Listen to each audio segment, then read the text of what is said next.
비상계엄 이후에 이제 탄핵 정국 속에서 사실 다른 정치권 이슈에는 관심이 없었는데 이제 어제부터 며칠 됐죠. 개혁신당이 내부 갈등이 지금 최고조에 달하고 있습니다.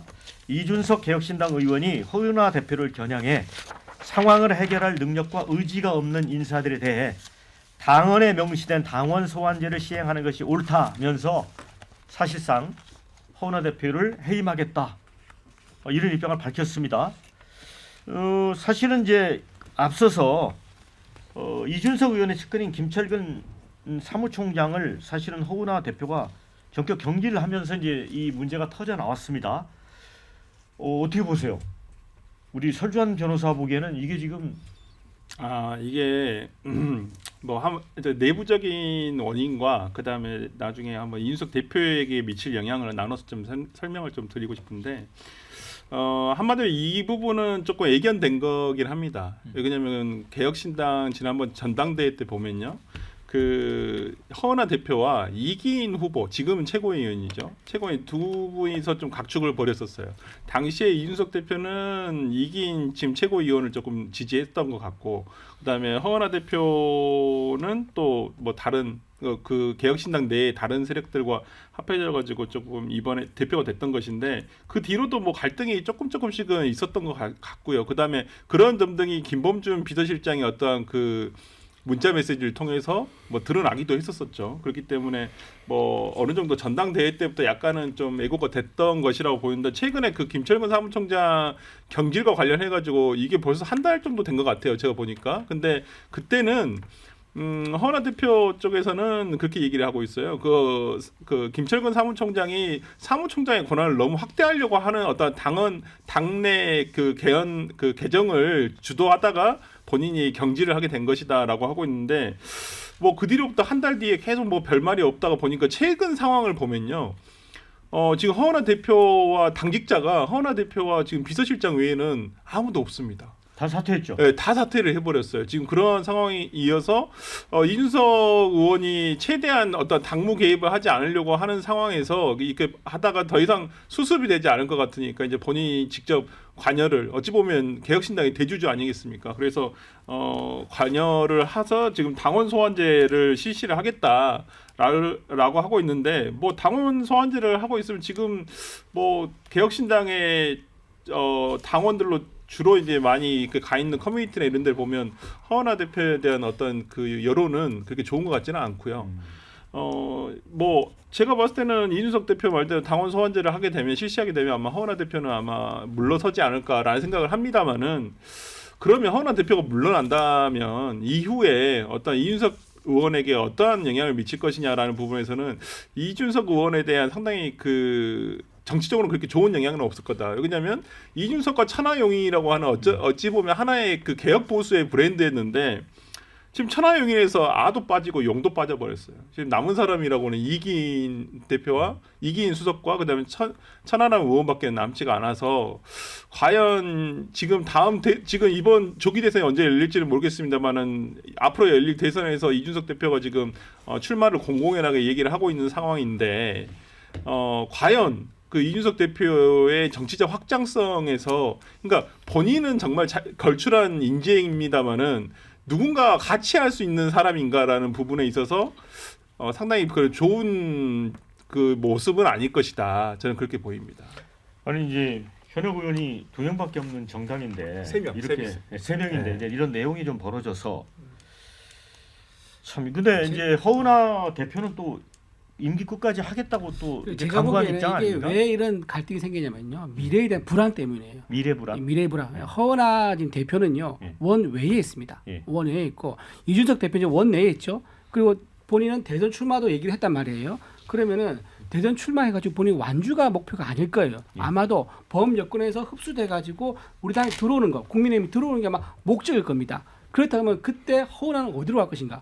원외에 있는 당 대표라는 허은한 브랜드가 다시 국민의힘에 흡수될 수 있을까? 아무도 장담할 수 없는 거죠. 그러니까 조기 대선이 어떤 촉발점이 됐다는 그렇죠. 거죠. 조기 대선이 촉각점이 됐고 거기에 대한 불안감 때문에 허은하 대표는 본인의 어떤 개혁 신당의 어떤 수장보다는요 허은하라는 브랜드를 만드는데 좀 집중할 수밖에 없었을 겁니다. 그러다 보니까 아마 개혁 신당 사무처 내에서 또 당원들 사이에서 그런 이제 드라이브에 좀 불만이 있었지 않았나 그렇게 생각됩니다. 그러니까 이준석 지금 의원이 그러면 차기 대선 행보를 위해서 머릿속에는 국민의힘과의 어떤 그런 것도 생각하고 있다는. 그렇죠. 예, 아니 근데 완주보다는요. 본인은 예. 절대 뭐 후보단이나 그렇죠. 그런 거 없다고 예. 명시적으로 이야기했거든요. 근데 이번에 총선 출마 때도 그랬어요. 절대 자기는 자기 고향 안 부린다 그랬는데 예. 결국은 경기도 출마했지 않습니까? 똑같아요. 제가 볼 때는요. 지금 개혁신당의 모습은 작게 보면은 이준석 또 허은하 두 사람의 싸움인데 좀 더 크게 보면 당권 투쟁 그리고 좀 더 크게 보면 노선 투쟁이라고 생각을 합니다. 노선 투쟁. 네, 그게 무슨 얘기냐? 지금 뭐 이준석 대표는요, 결국은 자기가 대통령 되고 싶은 거예요. 근데 예. 대통령 되려면 범보수를 다 묶어서 거기에 대표 주자가 돼야 되는 거예요. 예. 그러면 본인은 부인하지만 예. 결국 국민의힘 세력하고 하나가 돼야 되는 거예요. 그래서 그런 쪽으로 당의 노선을 가려고 그러는데 허나는 아니다. 허나 대표는 우리는 제3의 정당 개혁신당의 길로 가야 된다. 그러니까 여기서 이제 부딪히는데 저는 허나 대표하고 부딪히는 이런 이준석 대표의 리더십은 매우 본인의 미래에 좋지 않다라는 말씀을 좀 드리고요. 이준석 대표는 지금 젊은 리더잖아요. 예. 그러면 새로운 리더십을 좀 보여줘야 되는데 지금의 리더십은 윤석열 대통령이 보여주고 있는 조폭 리더십하고 똑같다. 라는 말씀을 좀 드리고 그래서 조원진 전 의원이 지금 뭐라고 그랬느냐. 세 가지를 지적을 했어요. 이준석은 앞으로 대선 출마 절대 못한다. 못한다. 그 이유는 첫째 돈이 없다. 그리고 두 번째 리더십이 부족하다. 예. 세 번째 국민적인 인기가 부족하다. 이걸 좀 풀어서 얘기하면은 자금과 관련해서는 대선 자금 조달할 능력이 없다. 그리고 두 번째 리더십과 관련해서 허나 대표도 못 품는데 무슨 리더십이 있느냐. 그리고 세 번째 국민들이 별로 안 좋아한다라고 지금 조원진 전 의원이 주장하는데 이거는 뭐 그분의 주장이지만 상당히 좀 곱씹어 보아야 될 대목이다. 이준석 전 대표가 앞으로 대한민국을 이끌어가는 리더로 성장하기 위해서는 이 말씀을 드립니다. 자 문재용 부대변인. 그 개혁신당은 누가 뭐라 해도 이준석 대표의 당입니다. 그러니까 이준석 대표는 뭐 호불호는 갈릴지라도 정치적 자산이 있는 정치인이에요. 저희 당에서 당 대표를 했었고 또 그 어렵다는 동탄에 나가서 아주 좋은 스토리로 선거를 이겼지 않습니까? 개혁신당이 유일한 지역구 의원이고요. 근데 그에 반해서 허은하 대표님은 정치적 자산이 없는 분이에요. 제가 그 개인적으로 이런 평가를 드리는 건 그렇지만 이준석 대표 입장에서는 허은하 의원이라는 사람이 개혁신당에 자기가 세우는 비전과 방향성에 맞지 않게 간다면 강하게 태클을 걸 수밖에 없거든요. 허은하 의원은 저는 개인적으로 우리 당의 이제 비례대표를 지내면서 뭐 이미지 전문가라는 이런 포지셔닝으로 저희 당에 유입된 분인데 이준석 대표 입장에서 사실 허은하 대표의 정치적인 역량 이런 것들이 눈에 안 찰 겁니다. 실제로 개혁신당이 이렇게 지지율도 낮고 존재감이 없는 이유가 저는 허은하 대표가 당을 맡고 있어서 그렇다고 생각하거든요. 그래서 차라리 이참에 깔끔하게 지금 뭐 거의 다 모든 당직자들이 다 나가서 허은하 대표 나가라고 하는 상황 아닙니까? 저는 이게 개혁신당 입장에서는 오히려 좋은 길이다. 차라리 이번 기회에 좀 더 정치감 있고 또 정무 감각이 밝은 분을 대표로 선임해서 이준석 대표가 대선 계획이 있다면 그에 발 맞춰줄 수 있는 파트너를 구하는 게 맞다고 생각합니다. 네 댓글 좀 소개를 해드리겠습니다. 개혁신당 빨리 내부 문제 정리 좀 해주길 바란다. 당이 공중 해체될 분위기인데 이준석의 정치 실험 이렇게 끝나나 이런 의견도 주셨고요. 당 대표에게 저렇게 대놓고 저격하면 당이 살겠나? 이거는 이준석 의원에 대한 비판 의견 같습니다. 자 이준석 의원 대선에 눈 멀어서 국회의원 버리고 자기 편으로는 허은하를 공격하네. 이런 의견도 있습니다. 근데 그 약간 그 당내 상황을 뭐 저도 잘 모릅니다만 지금 이렇게 말씀하신 것 중에 약간 좀 오류가 있는 건 이준석 대표와 천하람 의원 같은 경우는 자강파예요. 예. 개혁신당 자체로만 가자 이렇게 얘기를 하고 있고 오히려 그 안에서는 지금 허은하 대표와 예를 들어서 그 허은하 대표를 따르시는 분들 조대진 뭐 최고 같은 경우에는 합류파예요. 그러니까 국민의힘하고 합당을 해야 된다. 합당파로 지금 분류가 되고 있어요. 그래서 오히려 지금 그러니까 자강을 하자라는 어떤 그 이준석 대표와 이준석 의원과 천하람 의원이 주가 돼가지고 지금 오히려 허은하 대표를 축출한다 이렇게 지금 기준은 가고 있는 상황이거든요. 그 안에서는. 그래서 뭐 이 실험이 어떻게 될지는 모르겠습니다만은 이준석 대표의 어떤 대권 행보를 앞두고 긍정적인 효과는 아닐 것이다. 저는 그렇게 보이고 앞으로 개혁신당이 그 자체적으로 얼마나 이제 버틸 수 있을지 그리고 전속을 할 수 있을지 이 부분은 또 이번 계기가 또 하나의 큰 변곡점이 되지 않을까라는 생각은 좀 듭니다. 네. 자, 이 쌍특검에 찬성한 김상욱 국민의힘 의원에 대해서 여러 댓글을 주셨습니다.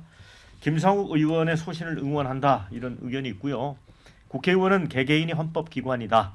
당의 뜻을 따르는 게 아니고 국민의 뜻을 따라야 한다. 이런 의견 주셨습니다. 자, 그다음에 내란 수사하는 경찰 소관 상임위원회에 계엄이 내란이라는 여당 의원이 있으면 안 된다. 이런 또 반대되는 의견도 주셨고요. 일반적인 법도 아니고 탄핵 소추안, 내란 특검법 이런 민감한데 당론 반대는 문제가 있다. 이런 의견도 있습니다. 네. 지금 이제 아까 제가 뭐 시간 관계상 짧게 얘기를 했는데 김상욱 의원을 제가 국민의힘의 양심이라고 얘기했던 이유는 윤석열 대통령은 명백하게 불법 반헌법적인 비상계엄을 한 내란 수괴예요. 그런데 지금 뭐 40명이나 몰려가 가지고 내란 수괴 정상적인 뭐 법원의 영장 체포 집행을 반대하는 이런 상황에서 이런 김상욱 의원 같은 사람은 정말로 국민의힘에 좀 있어야 된다라는 차원에서 말씀을 드린 겁니다. 김상욱 같은 의원이 아마 민주당에도 꼭 필요하다 그 말씀 드립니다. 그래요. 민주당에서 영입하겠습니다.